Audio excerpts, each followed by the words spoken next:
Okay. Ciao a tutti. Hi, everybody. It's Ian D'Agata. I'm the curator of MicroMegaWines at Vin Italy. This is the second edition this year, and it's a really exciting moment. It's the thematic area of Vin Italy dedicated to small estates of very high quality wines. It's in Pavilion F in what we call the Organic Hall, where there's also a section devoted to bio wines and similar products. And the MicroMegaWines area is huge this year because it's doubled in size almost. It's increased by 40%. Compared to the 25 estates we had last year, we have 40 this year. And we had 2 associations of wine producers with us last year, and they are 4 this year. So we're very exciting. MicroMegaWines is growing. As many of you know, the micromega in the title refers to estates of micro quantity and mega quality, if you will.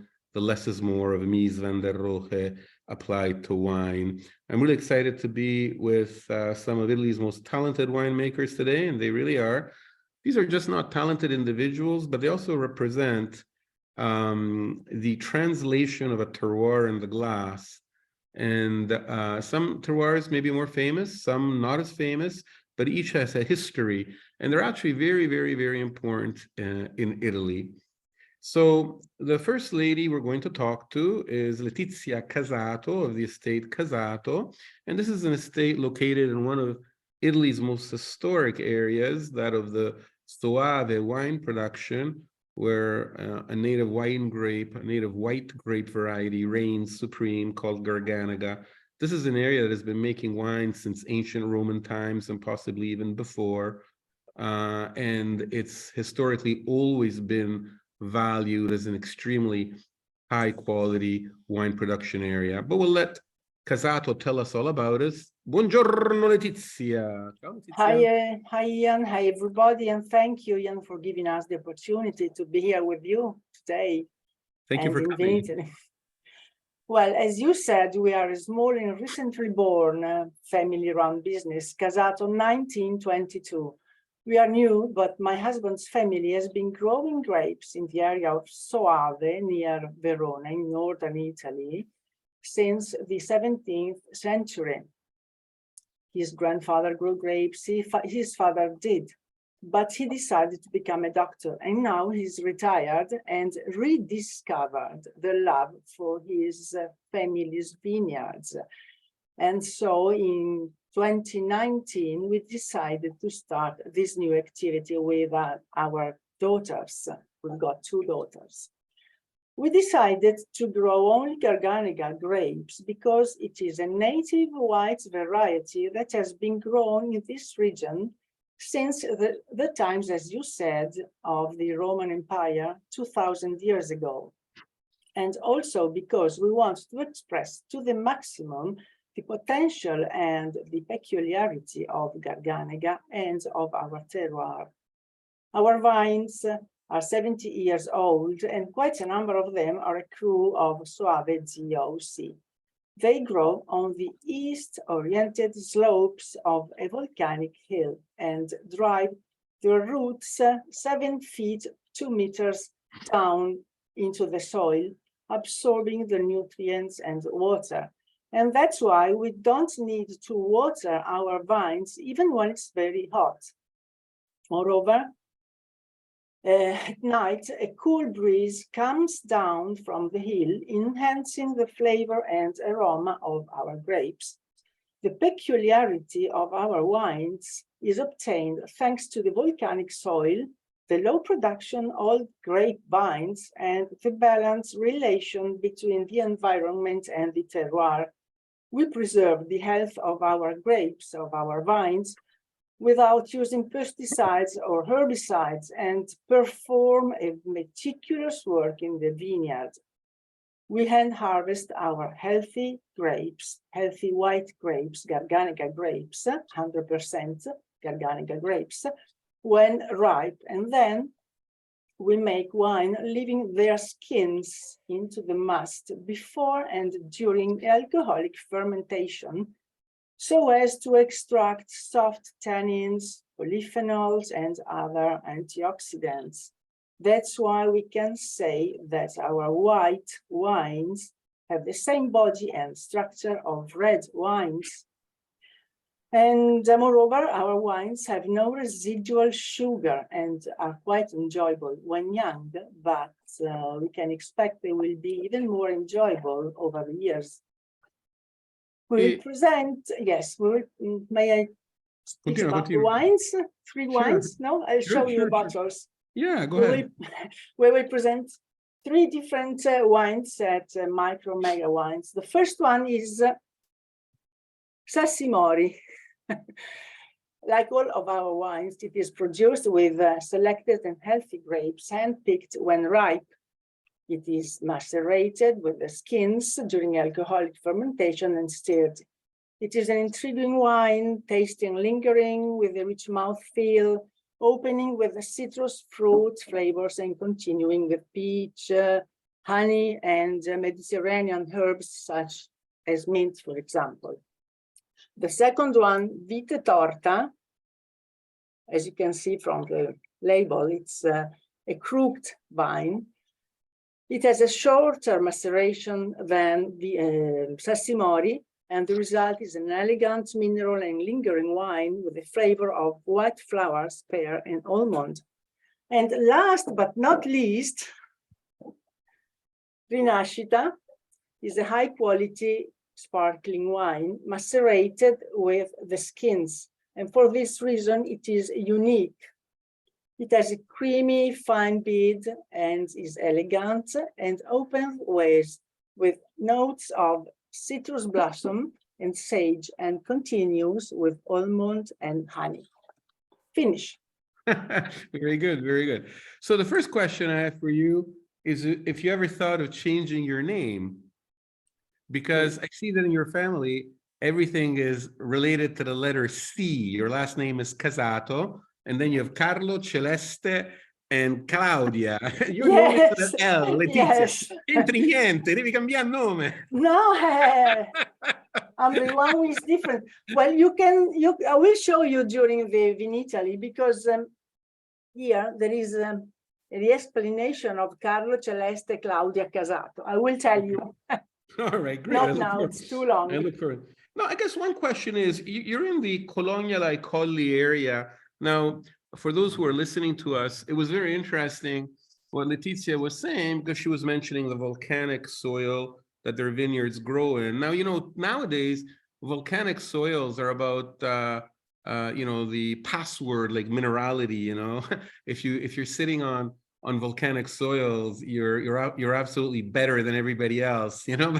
But in fact, volcanic soils are important in that they give you a very specific type of wine. It's not better than one that's grown where the grapes are grown on granite or limestone or soil or sand. It's just going to be a very different wine.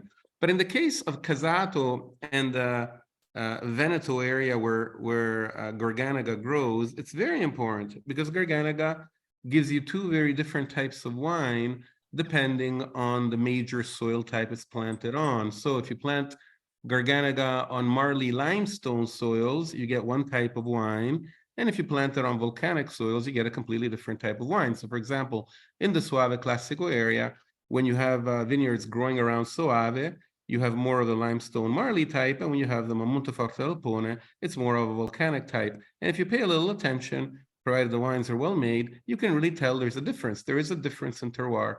The city or the town of Colognola Colli, which is close to where Casato is certainly sitting on volcanic soils. So the Casato expression of Garganega is one off volcanic soils. It's not necessarily better or worse than others, but it is different. So just like you talk about in the Rhone, Viognier that grows on granite soils, and Viognier that grows elsewhere, not on granite soils, those are two really different wines. It's still the same grape, but the wine's going to be very, very different. Non avete mai pensato a fare un Soave e basta? Un Soave e basta? No. You never thought of doing a Soave classico, Questa, no? It's a question you have to make to my husband, because he is the winemaker. So he will tell vieni Carlo, vieni. Ah, ok, Carlo, fai inizio. Allora, Ha chiesto Ciao se Carlo, ti devi abbassare, non ti vediamo. ma di fatto Vite Ciao, Torta è Carlo. un Soave particolare, nel senso che ha delle caratteristiche del nostro monte di Colognola, che ha una mineralità molto speciale, abbinato a un vitigno di 70 anni, 80 anni, quindi con le basse produzioni, e la nostra intenzione di stabilire un equilibrio vegeto-produttivo tra fogliame, produzione di uva, equilibrio, che mantengano le uve fresche, ma per dare la possibilità alla vite di maturare perfettamente le uve tenendo basse produzioni per avere la massima concentrazione, diciamo, ed espressione del terreno, del suolo. Okay, so È però speciale perché non ha zuccheri. What Carlo was saying is 14 di zuccheri residui, con un residuo secco di oltre 22%, 22, quasi 23%. So what Carlo was saying is that theirs is in effect a very special expression of Garganega, grown from 70 to 80-year-old vineyards on this volcanic soil, very, very low yields, as you'd expect. You'd expect it anyways on volcanic soils that are very poor, but you expect it also because of the age of the vines. And so it's a very expression. In effect, it could be a Soave in the Soave Classico area, but there's an expression of Garganega of this particular terroir. So very interesting. I look forward to trying your three wines. Grazie davvero, Carlo. Mi fa piacere venire a trovarti e conoscere. Il vinitolo anche prima, naturalmente. Guarda, mi farebbe solo piacere, credimi, ma poi vengo a trovarvi tutti perché adoro fare queste cose. Già adesso, prima del Vinitali, cercherò di andare a trovare alcuni di voi, tutti non ce la faccio, però alcuni di voi sicuramente riesco a venire a trovarvi. I will definitely come see all of you. Not all before Vinitali, I can't because I've got to go back home to Shanghai or they fire me. But I will come see a few of you, and then I will be back in the summer. Because yeah, I'd like to come and I count on it. Grazie, Carlo. Okay, so next, the next person we will let talk is Matteo Turato of the Venissa estate, not because I don't believe in ladies first, I believe very much in ladies first, but Matteo has another engagement and he needs to leave a little early, so we're going to let him speak to us first. So, Matteo Turato of one of Italy's most beautiful, most uniquely located estates, Venissa. Prego. Thank you, Ian. Yes, so I'm representing Venissa, one estate, and this year at MicroMegaWines, we want to present and bring only the Venusa project, which is very, very interesting. So first of all, the Venissa estate is located in a very small island in the Venetian lagoon. So we are in Venice, and it's in the northern part of the Venetian lagoon, in that magic circle that we call the native Venice. And the native Venice is basically Mazzorbo, the island that we are, and also we have the island of Burano and then the island of Torcello. So these islands are pretty much half an hour far from Venice, from the city of Venice, in the northern part of the lagoon. And here we can find a very, very interesting value in terms of connection between the human being and nature compared with the city of Venice. So basically, in different centuries, we have seen this special bond between the human being and the nature. And also, of course, a lot of traditions, agricultural tradition, and also viticulture among them. So this is very interesting because we are not used associating, the agricultural tradition and the city of Venice or the lagoon of Venice. And so we start here with this project. So basically, in this context, I mean, so in 2001. One man called Gianluca Bisol is very well known for the production of Prosecco with the Bisol family.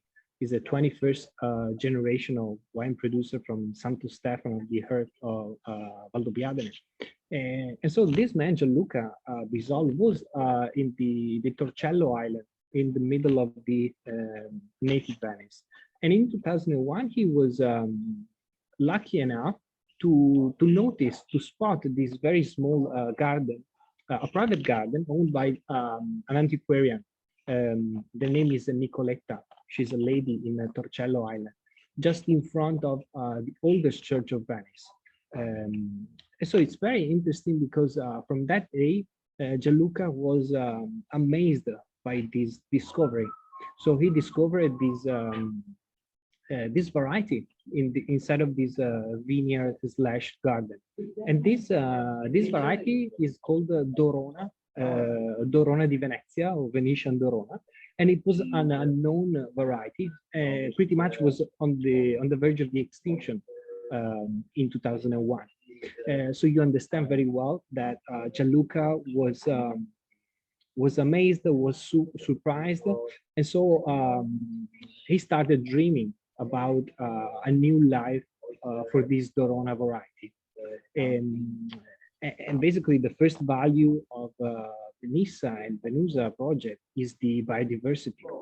And so in the next years, so between 2001 and 2005, he was able to actually collect and put together the last plants of Dorona the variety all over the Venetian Lagoon. We have many islands here in the Venetian Lagoon. So Vignole, Sant'Erasmo, Burano, Mazzorbo, and even in the gardens inside of the city, what we call Brolo, so the small gardens inside of in Venice, the city of Venice. So he put together the last 90 plants, almost 90 plants, and between 2006 and 2007, he started this historical replantation of a new vineyard of Dorona. So from that day, it's no longer on the verge of extinction. This is very important, the value of biodiversity. And we are now with this vineyard, the Venice estate, in the island of Mazzorbo, in that 0.8 hectare, the original hectare from the first replantation. And so now it's very interesting understanding how the Dorona is behaving in such an extreme environment. We have noticed and we researched about this behavior a few years actually, and investing a lot of efforts, a lot of money inside of this outcome that we have here for the Dorona, because it's very, very particular. So what we have noticed is that the Dorona, this plant, in contact with these extreme condition, you can well understand the submerged when it's submerged from the salty water. So the phenomenon of the acqua alta, no? So the level of the water is coming up for 4 or 6 hours. Normally is affected by this phenomenon, our vineyard, I mean, once a year or twice a year.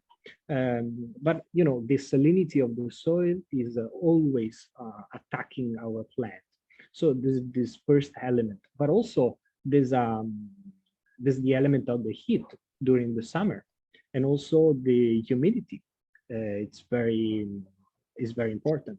So all these kind of risks generated by the extreme condition of the lagoon all these elements are mitigated by the adaptation over the centuries of this fantastic and incredible variety, which is, by the way, a natural cross between Garganega, very well known in the Veneto region, and the Bermestia Bianca, which is an extinct grape, basically, variety. But the Dorona has his own identity, a strong identity. And also, if you look if you look for the data related, the information related to this variety, it's very interesting seeing how the resistance inside of the DNA for this Dorona variety is very high for the fungal disease or humidity related disease or issues. So we can see from different perspectives how these varieties in symbiosis with this ecosystem. And so someone can ask, what is the style of the wines generated by the Dorona, which is, by the way, a white grape. So it's generating for us a white wine, right? It's generating a wine with strong characteristics, very strong characteristics. So now we know that a wine, the three elements that impacts on the style of the wine is the variety, the terroir on the second element, or we call it ripening condition. And the third element is the human factor, right? So from the side of the grape, the first element, we have this fresh grape. This variety is plenty of acidity, refreshing acidity is very high in its DNA. But also on the other side, this variety has got a high vigor for this plant. So it's very interesting because inside of this ecosystem, which is the lagoon, inside of this terroir, which is an extreme terroir, almost an impossible terroir for the other varieties, for the Dorona is mitigating a lot the effect of the vigor, the natural element of the vigor of the plant. And instead of producing a lot of yield per hectare, is producing a few bunches per hectare. And quite frankly, is even incredible if the Dorona, or generally a vine grape, can actually produce bunches from that place. Grazie, Matteo. We're going to have to cut you off a little bit because the absolutely. other people have to move on. But the main thing to keep in mind is that what really is unique about Venissa and now the new project Venusa, and at the stand you'll be able to try the Venusa white and Venusa red wines, which are a little more approachable and fresher to drink, less expensive, so maybe easier to also to find because they're made in larger volumes. For example, the Venissa white wine is made in 2,000, 2,500, very few bottles, and it's hard for people to get to know what Dorona is all about. So this estate is important because it brought back to the attention of everybody the qualities of the Dorona grape, which had completely disappeared. It's also in a magical place, right? It's the lagoon of Venice. Now, you've got to remember that Italy has more islands than it knows what to do with. Italy has over 800 islands, and it owns 9 different archipelagos. And one of the archipelagos is the Venetian or Veneto archipelago, of which the island of Mazzorbo is part of. And this is where you find the estate. It's a really beautiful, beautiful place. A lot of people go to Venice. But you should always take the time to go visit Murano, Burano, Torcello, and Torcello, where Gianluca Bisol first ran across this grape in this antiquarian garden. It's actually something that you can see too, because it's right there where the Basilica of Santa Maria Assunta is right there. There is an antiques shop right across the Basilica, and the garden is right there. I myself had walked into by that garden many times. It's just a beautiful garden, never mind the fact that grapes grow there, which makes it even more beautiful, but it's just a beautiful, beautiful garden. And I've walked through it myself many, many times. And by the way, if you're interested in Venice, you should keep in mind that the Basilica of Torcello is probably either the oldest or the second oldest church in Venice. Some people would say it's the church of San Giacomo di Rialto, near the Rialto Bridge, built either in 421 or 1007, depending who you believe. In any case, the Basilica of Torcello, which is an island right near Mazzorbo, was first built in 639, and then increased in size in the 800s and so on and so forth. Venice is my favorite city in the world. You know, my hero is Marco Polo. I know Venice better than I do Rome, where I live. And so I'm really a fan of Venissa, everything it stands for and its wines. Grazie Matteo e complimenti. Bravo davvero. Grazie Ian. Grazie Ian. We're going to talk now with Anna Francesca because I know she has to go on the road. Yes, I'm here. Okay. Ciao Anna, come va? Anna Ciao. Francesca, tell us all about yourself. Francesca's in the vineyard. She's always walking the vineyard. Because I have Two a sisters, lot in case you haven't figured it out, 2 sisters, yeah? Sorry. Prego, 2 sorelle, no? Yes, we are. Okay, my name is Anna, and with my sister Francesca, we founded the Anna Francesca Winery in 2013, when we decided to leave our job and dedicate our life to this wonderful world, as well as take care. What were you doing before you quit? Okay, I was working for I was selling earth moving machine, like excavator and so on, while my sister is a restorator, painting restorator, so arts and so we decided to leave our job and dedicate our life to the world of wine, and also to take care of the old Merlot vineyard of our grandfather that planted, because he planted this vineyard 65 years ago. We are located in an unconventional territory because we are in Legnago, so in the south part of Verona. And well, it's not a famous wine area, but this land is really able to give high quality grapes. And that's the reason why we decided to transform these grapes into wines instead of just selling the grape to other wineries. And we are free from wine family tradition because we started this job, this winery. And also, as we are not in the DOC area, we are free also from any conditioning. And that's the reason why we decided to make regional wines, like, for example, the sparkling Merlot, or, for example, our Merlot that is more similar to a Pinot Noir instead of Merlot. So a lot of different regional wines. And that reflects only our vision, our story, and our unconventional territory. Well, our land is 10 hectares, so we are able, we could be able to make a lot of, I mean, around 100,000 bottles, but we decided to make only small quantity, like 15,000. Well, we can grow to 25,000, but we prefer to keep the quantity very, very low because we, our focus is the high quality. And apart from the old Merlot, we grow also Moscato Giallo and Pinot Grigio. And in occasion of Vinitaly, we are going to present our new line of Pinot Grigio, the sparkling Pinot Grigio, the Metodo Classico, and the Macerato. Okay. Wow. And our focus, well, our focus are two, of course, original and elegant and very quality wine. But first of all, the sustainable agriculture. I mean, from the first week that we started working in our vineyard, we decided to leave all the chemicals treatment. And from the beginning, our vineyard completely changed. I mean, now it's not a vineyard, it's a garden. A lot of flowers and wild animals and birds. I mean, it really changed. And so we are very proud of this oasis. We want to keep this place in this way.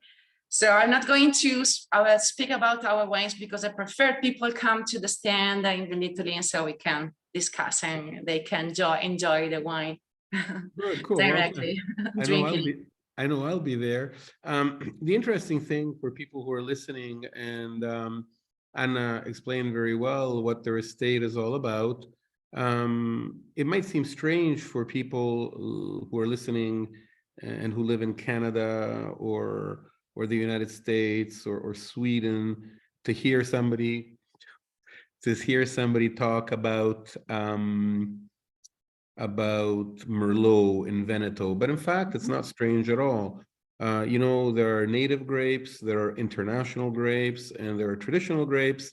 International grapes are those that have been planted all over the world and that you all know: Cabernet Sauvignon, Cabernet Franc, Pinot Noir, Riesling, and so on as the Chardonnay. Native grapes are those that were born in an area and have been there for thousands of years and usually aren't found too much elsewhere. But some of the international grapes have been brought to countries a long time ago, and they've really become traditional grapes. In Veneto, it might strike somebody who's not Italian as strange, but in fact, in Veneto, Merlot is very much a Veneto grape and wine. It's very traditional. Yes. It's very traditional. Sorry, in my place in Legnago, they found some Merlot grapes from medieval time. I mean, I mean, they grow Merlot from ancient ago. So it's we can say that it's an autochthon variety here. It's not an international variety.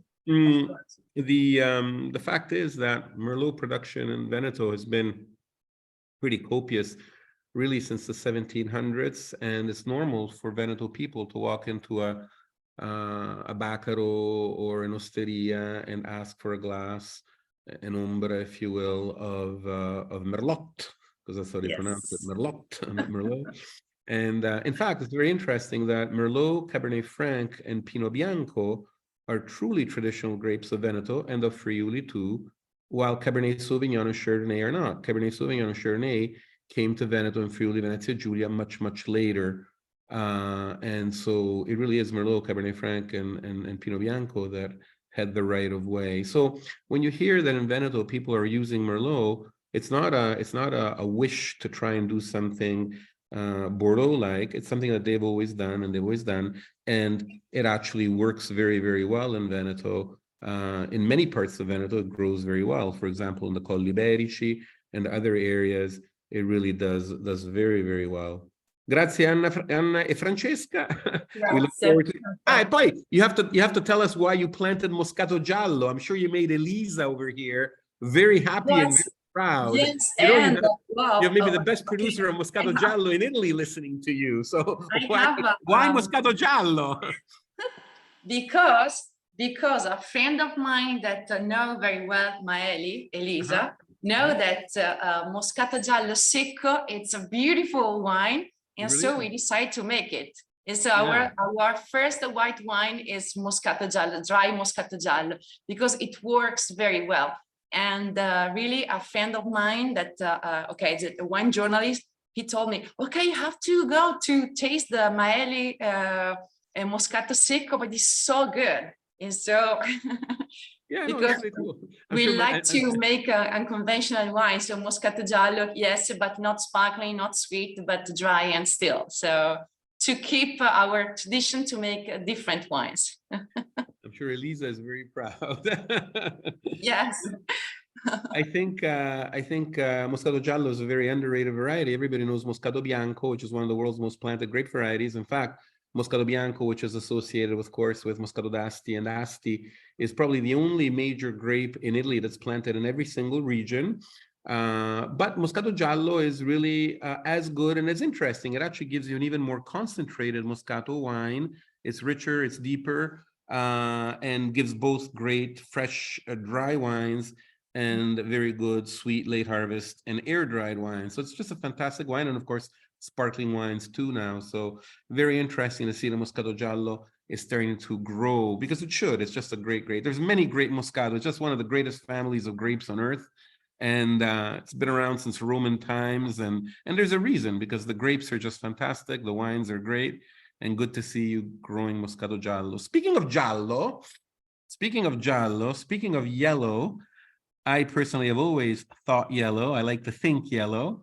And one of my favorite grapes in the world is Ribolla Gialla, not just because my grandmother is from Gorizia, and not just because I spent every childhood summer walking the Ponca near the Isonzo River, but I love Ribolla Gialla. And we have with us really one of the best producers of Ribolla Giallo wines in Italy. Everybody knows Gravner, for example, but in fact, there are many producers of Ribolla Gialla in Friuli, and it really is an emblematic grape of Friuli. A lot of people will talk about Friulano. The grape is called Tokai Friulano, the wine is called Friulano.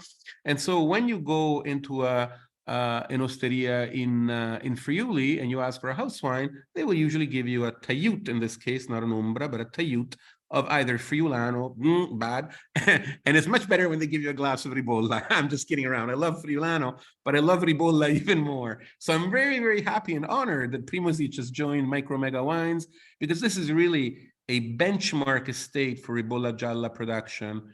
Brava Chiara, vai! Hello everyone, thank you Ian. So my name is Chiara. My surname is not Primosic. Actually, I was born not far from the winery. And when I started to work here, I knew very little about the winemaking in Oslavia, the village where the winery is located. And thanks to Primosic wines, I learned a lot about the history of my own region. So I think that the wines in Oslavia are really micro-mega, because we are talking about a very small production, so few thousand bottles. But alone, these bottles manage to tell the history of Oslavia and the philosophy of Oslavia. So Primosic Winery is a family-run winery. It is located in this small village called Oslavia, in the heart of the Collio DOC area. The Collio is an hilly area between the Alps and the Adriatic Sea, with a perfect microclimate and a perfect soil for making great white wines. In fact, it is known especially for white wines, and Primosic makes some white wines, and among them both native grape varieties like the Ribolla Gialla, as you said, and also Malvasia, Friulano, and many international grape varieties like Pinot Grigio, Sauvignon Blanc, Chardonnay, and also Merlot. And well, of course, Oslavia is known also for orange wines, because it is the birthplace of orange wines in Italy. And traditionally here, grapes were not pressed and then fermented, but they were fermented together with their skins. This way, the skins could transfer the color, the aromas, and their tannins to the wine. And we managed to obtain white wines which are much more structured at the palate and more complex to the nose. So Primosic also make 3 orange wines: Ribolla Gialla, Friulano, and Pinot Grigio. This winemaking technique was very common in Oslavia before the First World War. Then, during the war, this area was heavily bombed and everything was destroyed. So not only Oslavia village, but also the roots of the vineyards. And for this reason, the production of wine was completely suspended between the First and the Second World War. Only in the 50s, people came back and started again to make wine. And among them, there was Silvan Primosic, who started again the old family business and in 1956, and started to bottle wine in 1964. The very first bottle of the Collio DOC appellation was made by him. It is a Tokai, vintage 1967. We call it the numero uno. It is really the first bottle with the Collio DOC appellation. So every time I hear this story directly from Silvan, I'm always touched by his passion for his job, and also the tight bond between the family and the Ribolla Gialla grape. They feel the Ribolla Gialla like a fil rouge with their ancestors. So, well, when Silvan started to make wine in the 50s, there was a great need for modernity.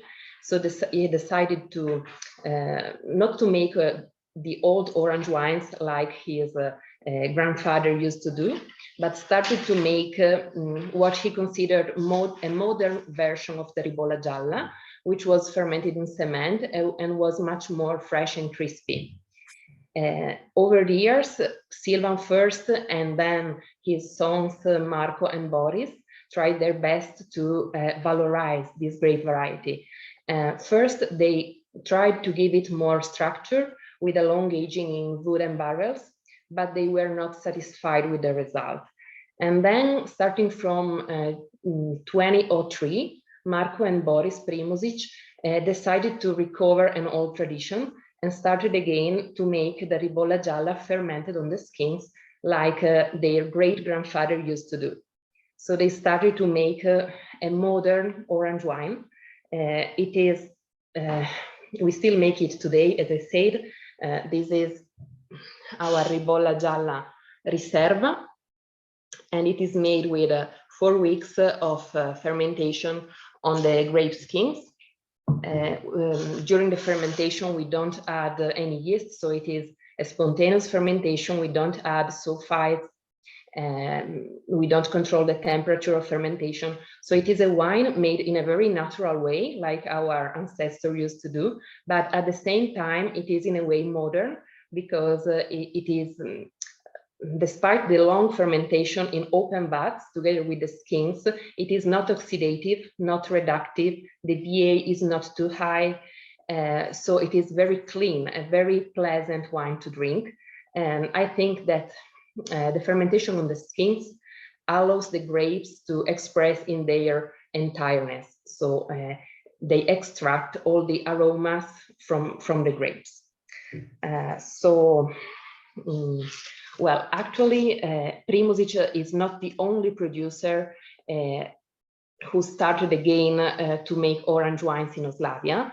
In the last 20, 30 years, there was a sort of renaissance in Oslavia with all producers. There are 7 producers in total in Oslavia, starting again to make an orange wine. So as you said, among them, there are Gravner and Radikon.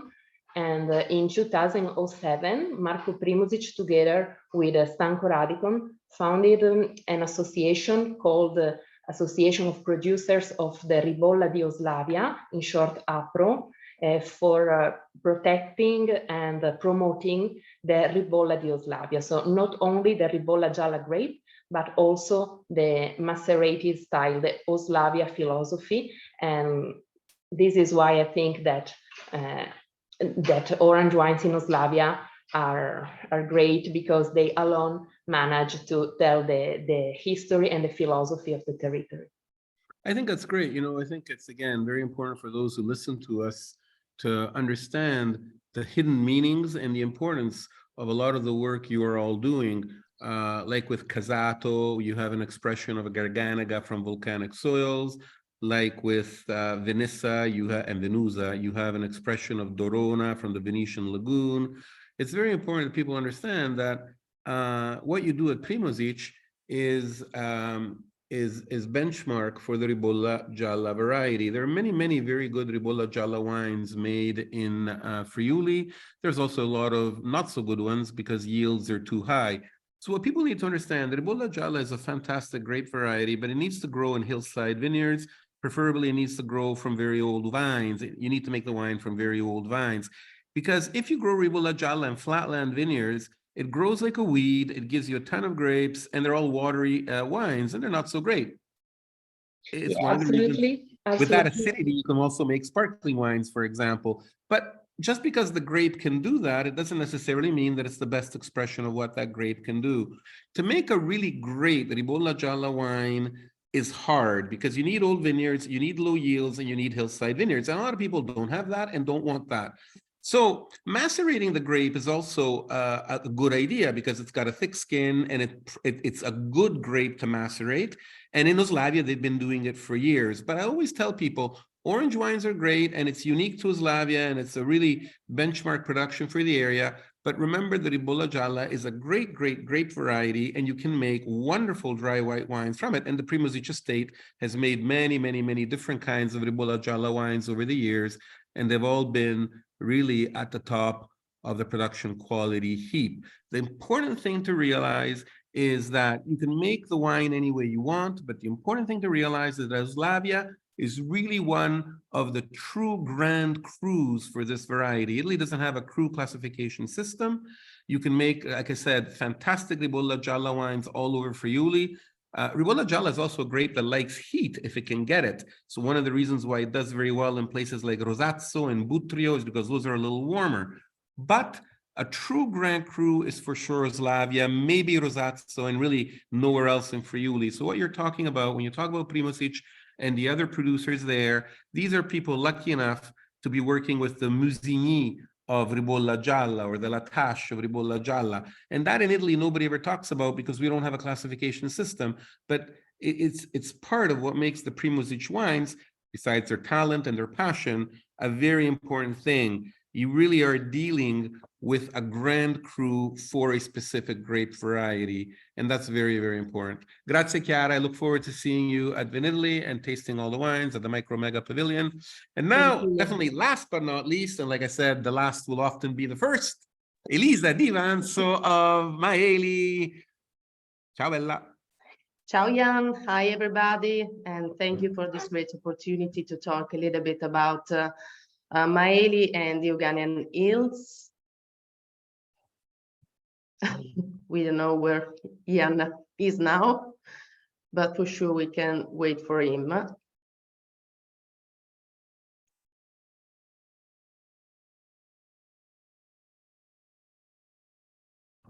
Sorry.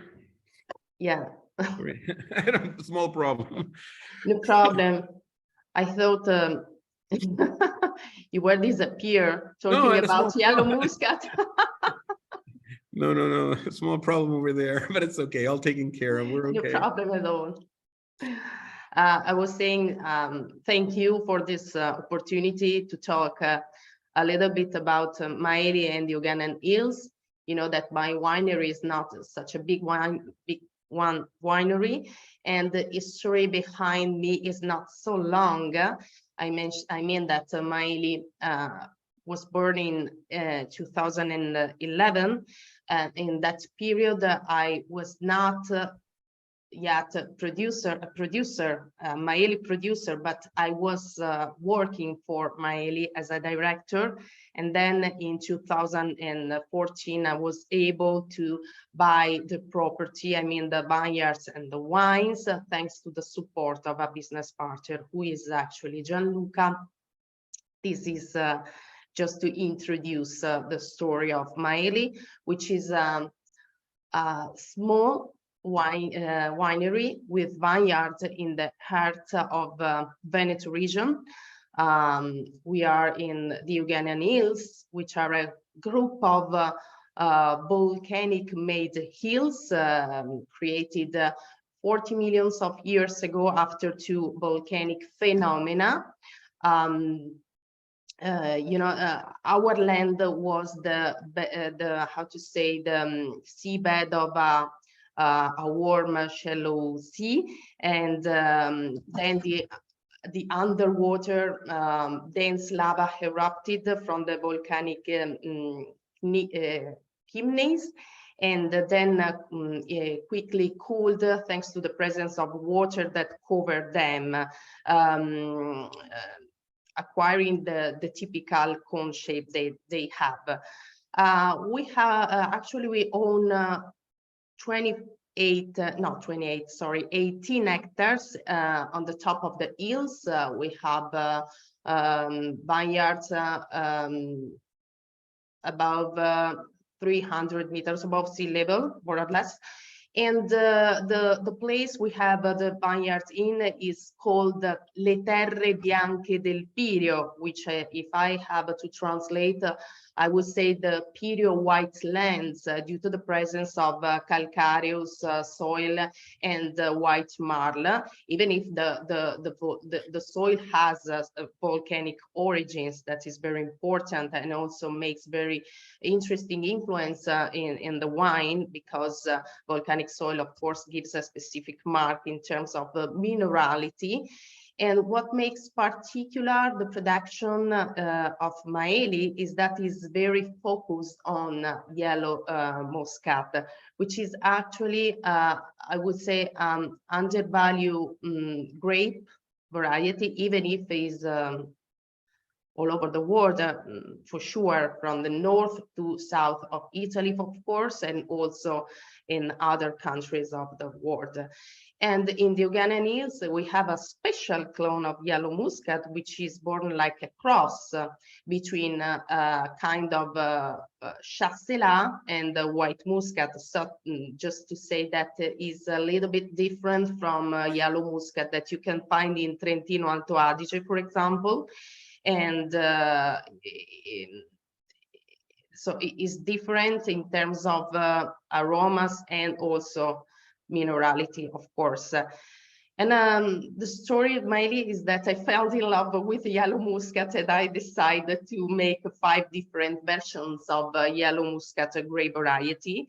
For sure, we are going on with the traditional versions with, I mean, sparkling sweet wine and passito, a racy wine, but we also do kind of traditional method brut nature, which is really unique. I think is the only one Yellow Muscat and underline Yellow Muscat, not white Muscat, Champenoise method in Italy, coming from volcanic soil, brut nature. And we also make kind of ancestral pet nut, and for sure the still and dry version. The pet nut in particular is a kind of answer to the choice of practice organic viticulture and our passion for artisanal techniques. So we love maceration, for example. And for sure, Yellow Muscat is a perfect grape. It's very suitable for maceration, for drying, and also for aging. What makes actually the difference between Yellow Muscat from volcanic hills and any Muscat is that you can really make the wine aging in the Ugandan Hills thanks to the particular environment of Ugandan Hills. It's not just the volcanic soil, it's the volcanic soil for sure, but is also the reason is also in the particular biodiversity that we have in the Ugandan Hills.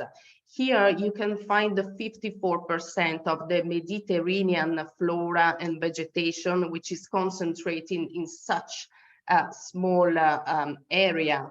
Just to give you an idea, if you in the northern part of Ugandan Hills, you can find a lot of woods. And in the south, you can find different vegetation, like, for example, the copper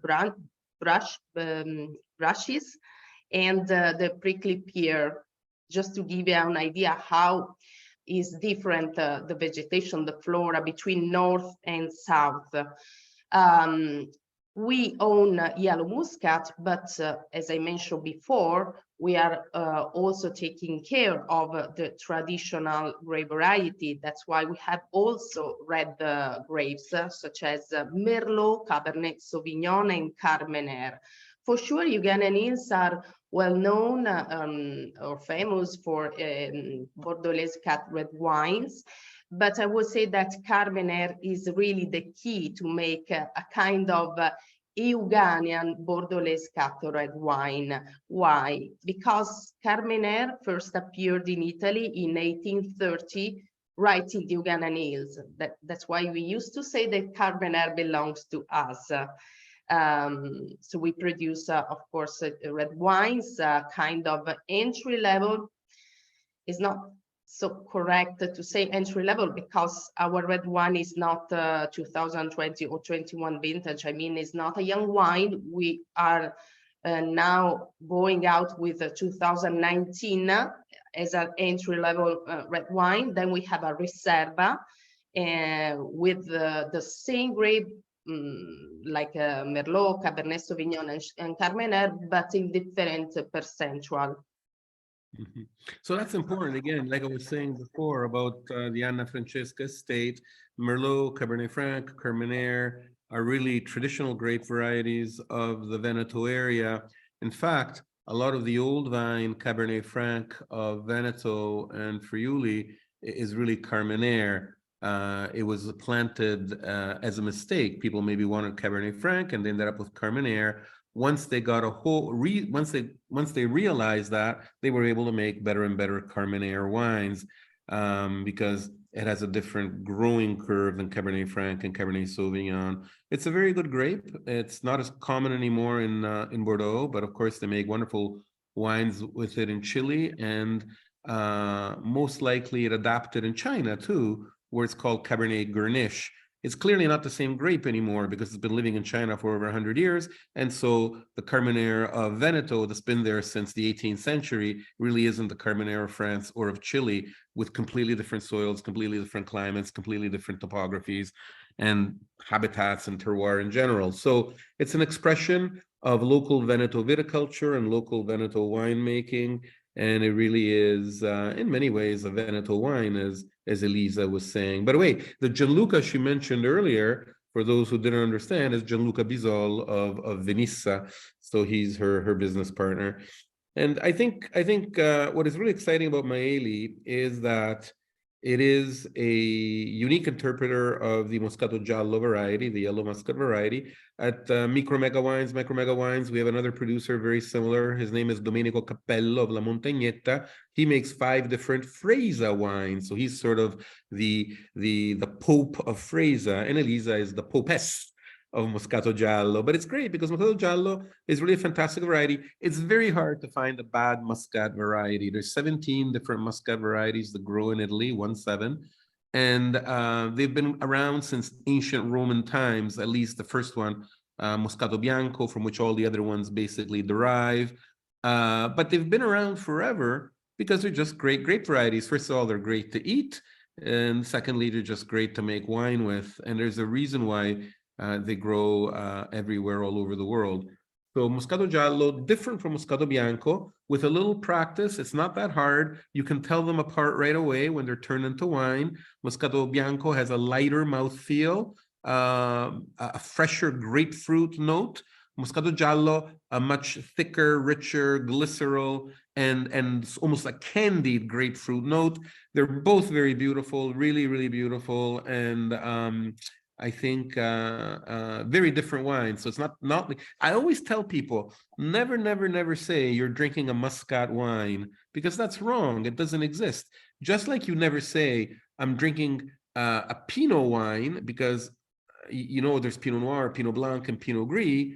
So you might say you're drinking a Pinot if you got a red glass, a red wine in your glass, because then it has to be Pinot Noir, given that there isn't much Pinot Meunier made anywhere. But you never say this is a Pinot if you got a white wine, because you know there's a difference between Pinot Gris and Pinot Blanc. So it's the same thing with the Muscats. The Muscat of Alexandria, which is Zibibbo in Sicily, gives you a completely different wine from Moscato Bianco or white Muscat or Muscat Canelli and Muscat Giallo or Yellow Muscat. So very, very important to understand there is a difference. The grapes are different. And just like a green apple tastes different from a red apple and tastes different, there's many different types of red apples. There's Red Delicious, there's Macintosh, there's Northern Spy, there's Cortland, there's Fuji's, there's Pink Ladies. All these red apples are red, but they taste different. And this is the same thing with the grapes and with the wines they make. So Yellow Muscat, a really beautiful, beautiful variety that gives you a totally different wine from Moscato Bianco. And it does especially well in the Colli of Veneto, where it's been historically always made. E quindi grazie Elisa, complimenti, non vedo l'ora di venire finalmente. E poi tra l'altro ci vediamo anche in azienda, ti mando una mail e fissiamo la data. Grazie. Thank you. Thank you very much. I thank everybody for having been with us. I thank all our listeners. I hope to see you at MicroMegaWines. I'll be there the whole time. The only time I will not be in the pavilion will be when I have to guide master classes. I guide them every day for the MicroMegaWine producers. I also have to do 3 other master classes on different days, but apart from those 2 hours, I will be there at the MicroMegaWines pavilion the whole time.